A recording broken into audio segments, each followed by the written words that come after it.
দে, অনেকক্ষণ ধরে তোদেরকে আহ্বান করছি, দেখা দে আমাদের। কারা তোমরা? আমাদেরকে জাগিয়ে তুললে কেন? ওরা এসেছে, ওরা এসেছে। চুপ করে থাক নাসিব, আমাকে কথা বলতে দে। কি হলো? তোমরা আমাদের কথার উত্তর দিচ্ছ না কেন? আমরা জিজ্ঞাসা করলাম, তোমরা আমাদেরকে এখানে ডেকেছো কেন? তোমাদের সাহায্য চাই। এই দোকানে তোমরা মরে যাওয়ার আগে মিষ্টি খেতে, কিন্তু এখন এই দোকানে একদমই বেচা কেনা হয় না। তোমরা যদি একটু সাহায্য করতে, তাহলে ওই ছেলেটা আবার নিজেকে স্বাভাবিক করে নিতে পারতো। কিন্তু তুমি তো একদিন আমাদেরকে ডেকে না না, সেসব কথা আবার এখানে তোলা কেন? আমি একটা কথা জানতে চাইলাম, তোমরা কি সাহায্য করবে? তার বদলে তোমরা যা চাও তাই দেব, মানে ওই নাসিফ তোমাদেরকে দেবে। ঠিক আছে, শর্ত একটাই, আমাদের মনের সব আশা পূর্ণ করতে হবে। সারা রাত দোকান খুলে রাখতে হবে, যাতে আমরা মনের মতো এসে মিষ্টি খেতে পারি, নিজেদের মতো তৈরি করিয়ে। ঠিক আছে, ঠিক আছে, সেসব হবে, হবে হবে হবে। বেশ, তোমরা তাহলে যাও। নাসিফ, এবার তুমি বড় লোক হতে চলেছ। ধীরে ধীরে তুমি অনেক বড় লোক হয়ে যাবে। আমার কথা ভুলে যেও না জানো। না না না না, তোমার কথা আমি কি আবার ভুলতে পারি? তোমার কথা আমি কোনোদিন ভুলবো না। হাহ, একবার হাতে টাকা পয়সা আসতে দাও, তারপর আমি এখানে রাজ করব। হ্যাঁ, তোদের কথা কে মনে রাখবে? এ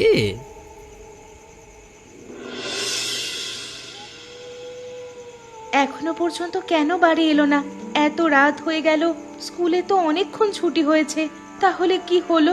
আমি কি একবার বাইরে বেরিয়ে দেখব? না না, আমাকে বাইরে বের হতে বারণ করেছে। আমি একা মেয়ে মানুষ, কোথায় আর যাব? বেরিয়ে এসো, ভেতরে কে আছে? বেরিয়ে এসো, তোমার স্বামীর খবর নিয়ে এসেছি তোমার কাছে। কে?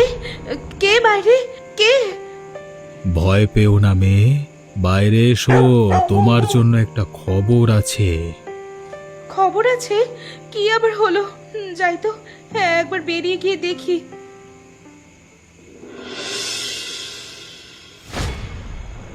কে আপনি? এভাবে অন্ধকারে দাঁড়িয়ে আছেন কেন? আপনি আলোতে আসুন। আপনার কি দরকার এখানে? বহু বছর আগে এই ঘরটা আমার ছিল, এখন এখানে তোমরা বসবাস করছো। তোমাদের বাড়ি ছাড়তে হবে। আমি আমি জানি না। আমার স্বামী আর আমি এখানে এসে আছি। আগে আপনার আগে আপনার বাড়ি ছিল তো কি হয়েছে? আমরা তো ভাড়াটিয়ার সাথে কথা বলেছি। তবে রে, তুই তাহলে আমার কথা শুনবি না, তাই তো?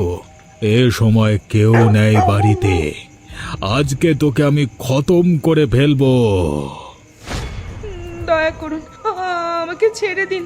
আপনার যদি প্রয়োজন হয়, আপনি কালকে সকালে আসুন। আমার স্বামী এখনো পর্যন্ত বাড়িতে আসেনি।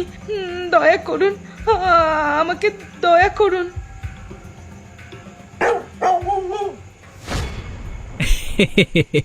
আরে একটুতে তোমার ভয় পাওয়ার স্বভাবটা গেল না মেহরিন। আরে আমি তোমাকে একটু পরীক্ষা করবার চেষ্টা করলাম যে ভয়টা তোমার কমেছে কিনা, কিন্তু তোমার ভয়টা একই রকম আছে, একটু কমেনি। আমি সেই থেকে তোমার জন্য চিন্তায় চিন্তায় মরে যাচ্ছি, আর তুমি আমার সাথে ফাজলামি করছো। আজকে আমি খাবোই না, চললাম আমি ঘুমাতে ঘরে। আরে আরে গিন্নি, এত রাগ করো না, রাগ করো না দয়া করে। আর শোনো শোনো শোনো, হ্যাঁ,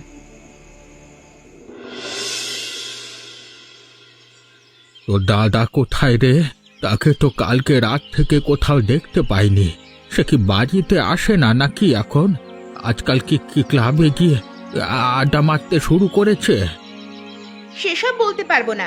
আমার কথা কত যেন শোনে, কিছু বলতে গেলেই সবসময় খ্যাক খ্যাক করে ওঠে, তার জন্য আমার কোনো কথা বলতে ভালো লাগে না ওর সাথে।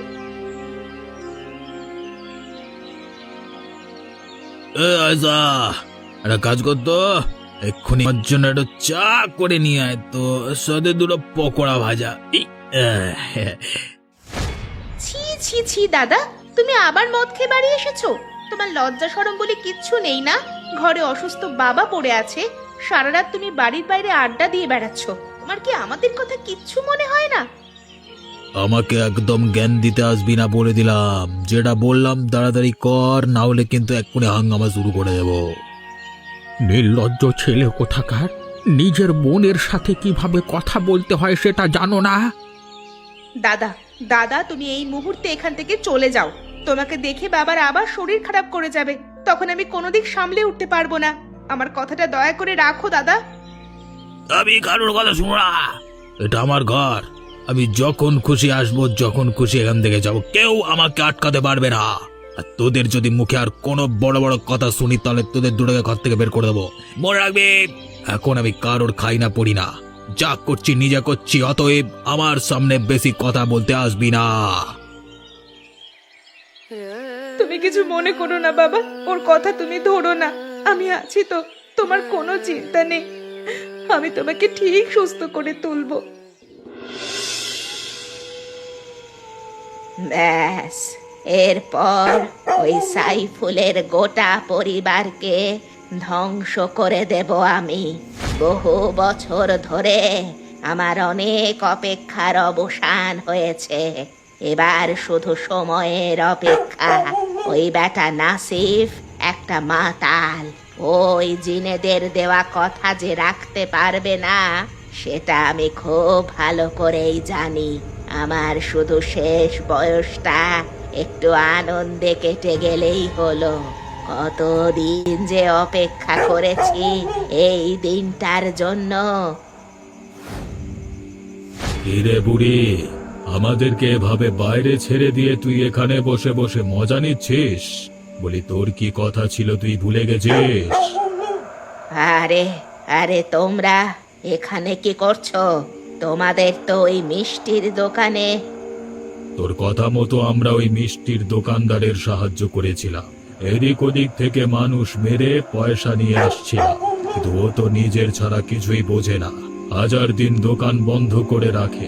তোরা কি আমাদেরকে তোদের গোলাম ভেবেছিস? না, মানে আমি এসব বিষয়ে কিছু জানি না। মানে মানে এইসব মানে মানে করে কোনো লাভ হবে না। তুই জেনে শুনে আমাদেরকে ব্যবহার করবার চেষ্টা করেছিস, তার জন্য তোকে আজকে প্রাণ দিতে হবে। দয়া করো, দয়া করে আমাকে ছেড়ে দাও, দয়া করো আমাকে।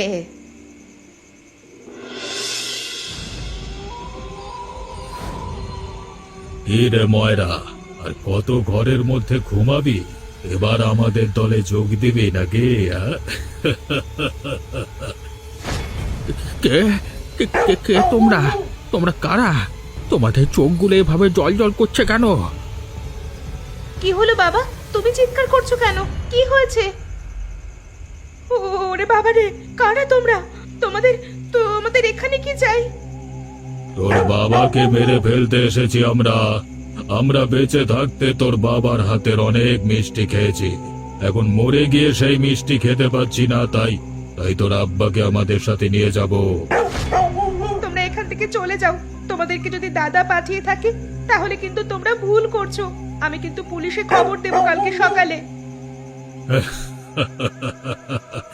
পুলিশে খবর দিবি? পুলিশ আমাদেরকে কি করবে রে? কিছুই করতে পারবে না। মনে রাখ, একদিন এসে তোর চোখের সামনে দিয়ে তোর বাবাকে মেরে তুলে নিয়ে যাব, কেউ আমাদের রুখে দাঁড়াতে পারবে না। ওরা কারা ছিল আব্বা? হঠাৎ করে চোখের সামনে থেকে কোথায় চলে গেল ওরা? ওরা ওরা জিনের দল, কিন্তু ওদেরকে কে জাগালো? আয়েশা, আমার খুব ভয় করতে শুরু করেছে। হঠাৎ করে আমাদের কপালে কি শুরু হলো? কি হচ্ছে আমাদের সাথে? এসবের পেছনে কে আছে?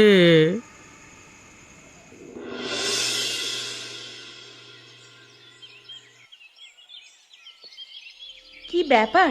কি হয়েছে কি তোমার? তুমি আজকে সকাল সকাল স্কুল থেকে চলে গেলে কেন? কিছু হয়েছে নাকি? স্কুলে ছুটি? আর কি বলবো গিন্নি, সকাল সকাল উঠে যেসব জিনিস আমি দেখলাম, আমার হাত পা এখনো কেঁপে উঠেছে গো। এ গ্রামে যে এত ভয়ানক জিনিস ঘটতো সেটা যদি আগে জানতাম তাহলে এখানে কোনো দিন আসতাম না। আরে কি হয়েছে? সেটা কি কি ব্যাপার? এখানে স্কুলে যাবার পথে হুমায়ারা নামক একজন বুড়ির সাথে আমার দেখা হয়।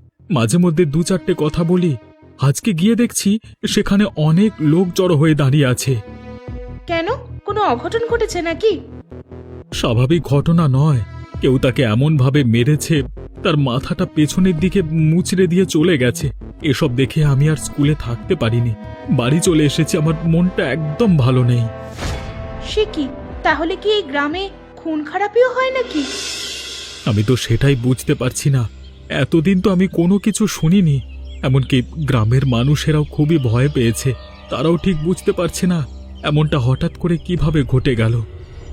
আমাদেরকে সাবধানে থাকতে হবে, কখন কি হয়ে যায় বলা যায় না। সত্যি আমার খুব খারাপ লাগছে, ভীষণ খারাপ লাগছে গো। আমি কি একবার দেখতে যাব? তোমার মাথা খারাপ হয়ে গেছে? ওসব দৃশ্য দেখে তুমি স্বাভাবিক অবস্থায় থাকতে পারবে? আমারই মনে হচ্ছে শ্বাসকষ্ট শুরু হচ্ছে। যাই হোক, আমি একটু বিশ্রাম নিতে গেলাম, মনটা একদমই ভেঙে গেছে। আয় আল্লাহ, এ কোথায় আমি ফেসে গেলাম? আমি একদম নিশ্চিত ও বুড়িকে মেরেছে ওর জিনের দল। এখন আমার কি হবে? আমাকে কোথায় ফাঁসিয়ে দিয়ে চলে গেল বেটা বুড়ি।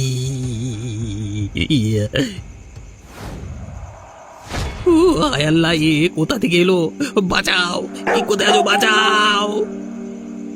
এই, বেশি চিৎকার চেঁচামেচি করলে তোকে কিন্তু শেষ করে দিয়ে চলে যাব বলে দিলাম।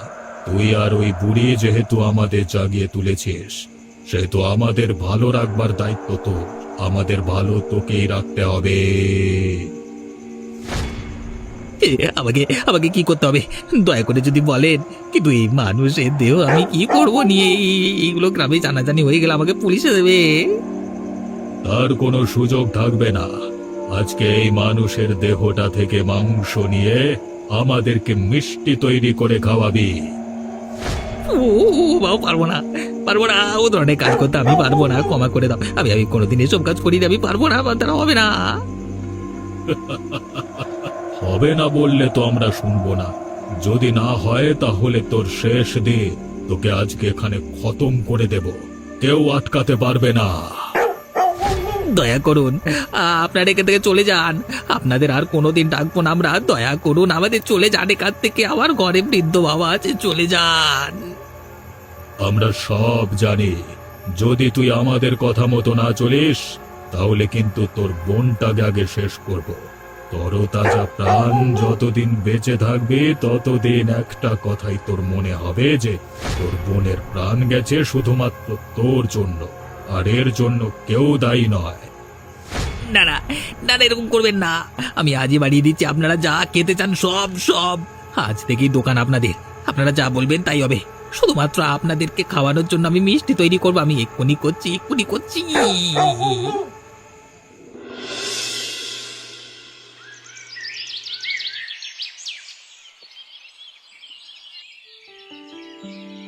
বাবা, তোমার এত কিসের চিন্তা আমি বুঝতে পারছি না। এত চিন্তা করো না। আমার মনে হয় সেদিনে যা কিছু দেখেছিলাম সবই আমাদের মনের ভুল। এখন তো সবকিছু ঠিকঠাক হয়ে গেছে। কিছুই ঠিকঠাক হয়নি রে। মনে আছে হুমায়ারা বুড়ির কেমন করে মৃত্যু হলো?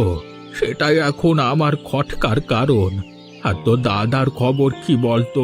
তার সঙ্গে তো আজকে মনে হয় 7 দিন হলো আমার ভালো করে দেখা হয়নি।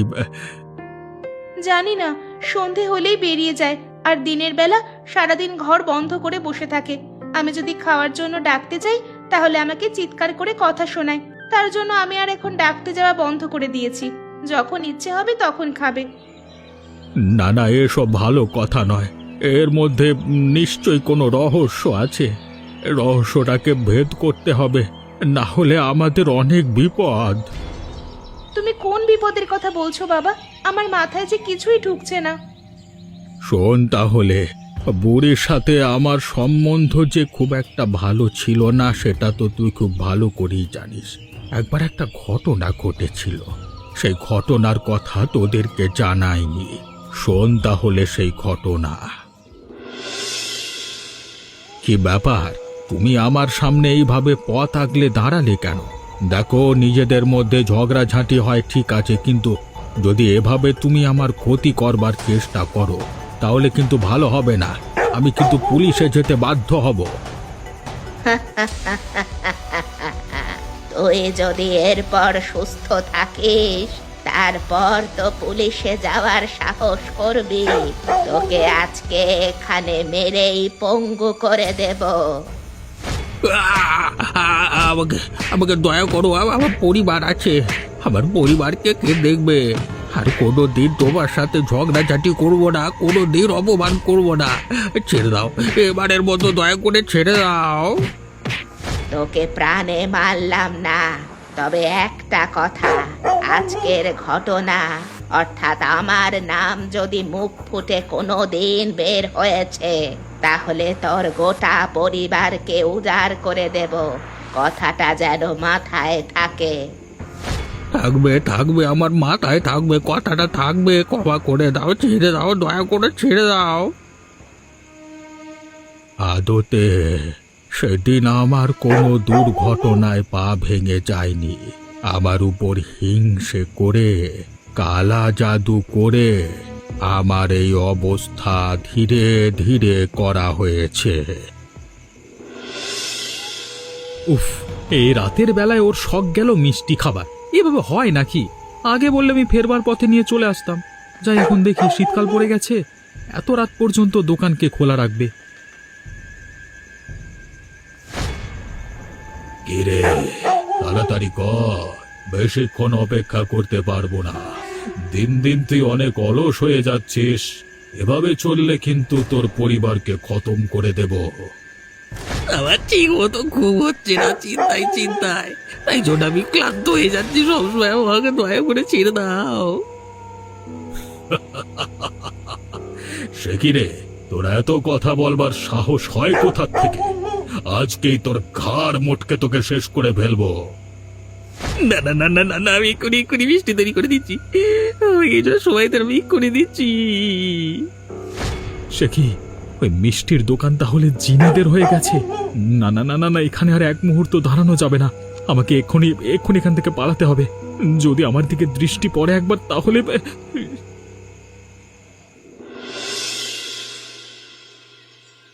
কথাটা কি তোমাকে বলা ঠিক হবে কিনা, মানে সারা রাত আমরা আলোচনা করেছি, কিন্তু সত্যি বলছি তোমাদের মাথায় এত বিপদ, তাই জন্য আমি আর চুপ থাকতে পারছি না।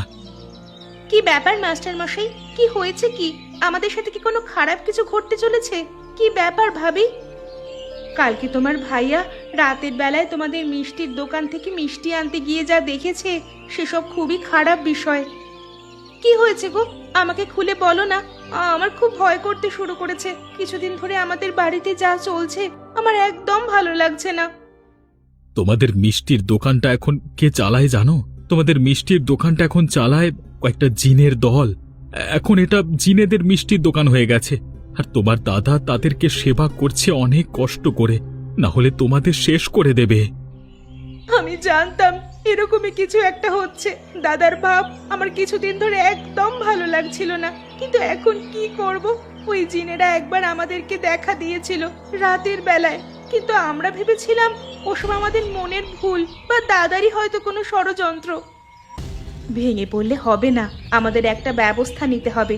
ওই হুমায়া বুড়ির বাড়িতে একবার খোঁজ করতে হবে, ওখান থেকেই নিশ্চয়ই কোনো উপায় পাওয়া যাবে। তুমি ঠিক বলেছ গিন্নি, আর বেশি দেরি করা আমাদের উচিত হবে না।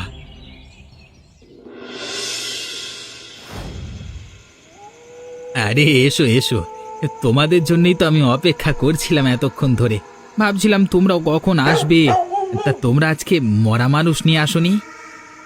না, প্রতিদিন মানুষ মারতে আমাদের ভালো লাগে না, তাই জন্য আমি ভাবছি এরপর থেকে সেই দায়িত্ব তুমি নেবে। নেব কি, আমি তো ইতিমধ্যে দায়িত্ব নিয়ে নিয়েছি। আজকে তোমাদের জন্য আমি মানুষের মাংসের মিষ্টি তৈরি করে রেখেছি অনেক আগে থেকে। সে সকাল থেকে খাটাখাটনি করছি, প্রতিদিন তোমরা এসে এতক্ষণ দাঁড়িয়ে থাকো। সে ভোর রাত থেকে, মানে ভোর রাতে তোমাদের আস্তানায় ফিরে যাও, তোমাদের কষ্ট হয়ে যায়। আমার ঠিক ভালো লাগে না। যা, তাহলে তোর সুমতি ফিরেছে বলতে হবে। ওই দে দেখি, আমাদেরকে মিষ্টি দে, আমরা আর থাকতে পারছি না। মানুষের মিষ্টি তাড়াতাড়ি আমাদেরকে দে।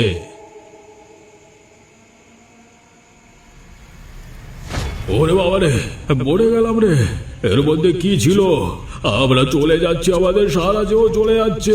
শয়তানের বাচ্চা, তুই শয়তানি করে নিশ্চয় এর মধ্যে কিছু মিশিয়েছিলিস।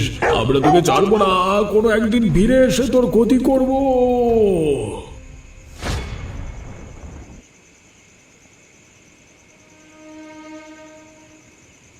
গিন্নি, তাহলে আমাদের পরিকল্পনা কাজ করেছে। ওই জড়িবুটি মিষ্টির মধ্যে মিশিয়ে দিয়েছিলাম বলেই আজকে এদের হাত থেকে মুক্তি পেলাম সবাই। ওগো দাদারা, আমাকে তোমরা ক্ষমা করে দাও। বোন, আমাকে ক্ষমা করে দে। আমি ইচ্ছে করে তোদের সাথে খারাপ ব্যবহার করতাম না। আমার মাথায় অনেক চাপ ছিল, এদেরকে যদি আমি খুশি না করতাম একদিন, তাহলে আমাদের গোটা পরিবারকে শেষ করে দিত। তুমি সেসব নিয়ে কোনো চিন্তা করো না দাদা। আমি সবকিছু শুনেছি মাস্টার বাবুর কাছ থেকে। উনি কালকে রাতে এখানে এসে সমস্ত কিছু দেখেছিলেন, তাই জন্য আজকে জোর করে তোমাকে এইসব কাজ করানো হয়েছে। তুমি যে এই কাজটা করতে পেরেছো সাহসের সাথে, এটাই অনেক। ভাবি, তোমাদের যে কি বলে ধন্যবাদ দেব। তোমরা না থাকলে সত্যি আমরা আর বেঁচে থাকতাম না। তোমরা আমাদেরকে সাহায্য করেছো, তোমরা আমাদের বাঁচিয়েছো। অতীতের কথা বাদ দাও, এরপর থেকে খুব ভালো করে নিজেদের দোকানটা চালাতে শুরু করো। গ্রামের মানুষের উপকারে কাজে মন দাও। ঠিকই বলেছে। নিজের বাবা, নিজের বোন, এদের থেকে আপন আর কেউ হয় না। আশা করছি সবকিছু ঠিক হয়ে যাবে। আর আপনারা